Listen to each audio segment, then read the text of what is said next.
আজকে তো বাড়িতে কাউরই একটু দম ফেলারও সময় নেই, কারণ আজকে আমাদের বাড়ির তরফ থেকে দেওয়া হবে দাদাকে আইবুড়ো ভাত। আমার বড় মাসির ছেলের বিয়ে, তো সেই উপলক্ষেই আজকে দাদাকে আমাদের বাড়ির থেকে আইবুড়ো ভাত খাওয়ানো হবে। ওই জন্যেই সকালবেলা থেকে আমি আর মা কোমর বেঁধে লেগে পড়েছি। কালকে সব কিছু বাজার করে আনা হয়েছিল, আর আমি সকাল থেকেই সব কাটাকুটি করে রান্না করতে বসিয়ে দিয়েছি।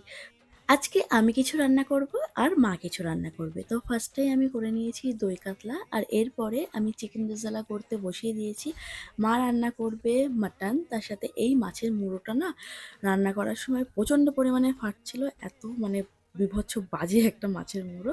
তো আমার রান্নাবান্না প্রায় কমপ্লিট, আমি স্নান করে পুজো দিয়ে নিয়েছি, এখন রেডি হচ্ছি। তো আমার খুব শখ ছিল সবাই এরকম একটু রেডি রেডি হয়ে বেশ খেতে দেয়। আর আমার না এই রান্নার চক্করে বা সব কিছু গোছানোর চক্করে কখনো একটু শান্তি মতন রেডি হতে আমি পারি না। তো আমি ওই 10-15 মিনিট টাইম পেয়েছিলাম, কোনো রকমে আমি শাড়িটা পরে একটু হালকা মতন মেকআপ করে নিয়েছি। ইতিমধ্যে দাদাও প্রায় চলে এসছে।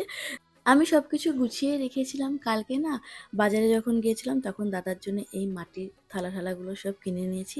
তো আমার কাছে একদমই সময় ছিল না, ওই জন্যে আমি আর আঁকিবুকি করতে পারিনি।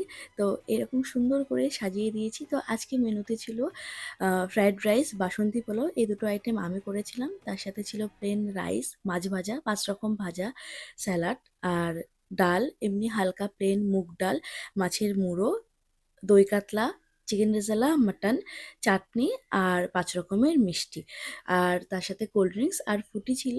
তো এরকম টুকটাক একটা আয়োজন। দাদা তো একদমই এত আয়োজন পছন্দ করে না। তো আমরা দুজনে মিলে এরকম প্ল্যান করেছিলাম যাতে দাদা একটুখানি খুশি হয়। তো এখানে মা আশীর্বাদ করে নিচ্ছে আর দাদা সমানে বকে যাচ্ছে যে এত কিছু আমি খেতে পারবো না, আর এত কিছু করার কি দরকার ছিল। তো তবুও এইটুকুনি আনন্দ, আর আমাদের খুবই শখ ছিল যে এরকম দাদাকে একটুখানি গুছিয়ে খেতে দেবো। আর মা কালকে কিনে নিয়ে এসেছিলো দাদার জন্য একটা গিফট। তো আমরা দুজনে মিলেই প্ল্যান করেছিলাম যে দাদাকে একটা পারফিউমের সেট দেবো। আর এটা না বেলা ভিটার ইউনিসেক্স পারফিউম, যেহেতু আমার বেলা ভিটার পারফিউমটা খুবই ভালো লাগে। আর আমি তো আর দাদাকে আশীর্বাদ করতে পারবো না, মা আশীর্বাদ করে নিয়েছে। আর মার আগে বড় মাসি জাস্ট ছিল, বড় মাসি আশীর্বাদ করেছিল। তো আমি তো বললাম যে আমি একটু দাদাকে খাইয়ে দেবো, তো আমি দাদাকে খাইয়ে দিয়েছিলাম। সব রিচুয়ালস হয়ে যাওয়ার পরে আমি বসেছিলাম 4টের সময় লাঞ্চ করতে। আমি তো সকাল থেকে কিছুই খাইনি। তো মা আমাকে আবার একটু সাজিয়ে গুছিয়ে দিয়েছিল, কিন্তু এখান থেকে আমি আজকে পাখির মতন খেয়েছি, কারণ এই 4টের সময় না আর খাওয়া যায় না।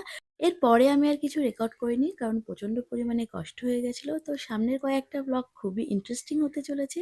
আজকের ব্লগটা যদি ভালো লেগে থাকে অবশ্যই like, comment, share and subscribe করে দিও। আজকের মতন টাটা, বাই বাই।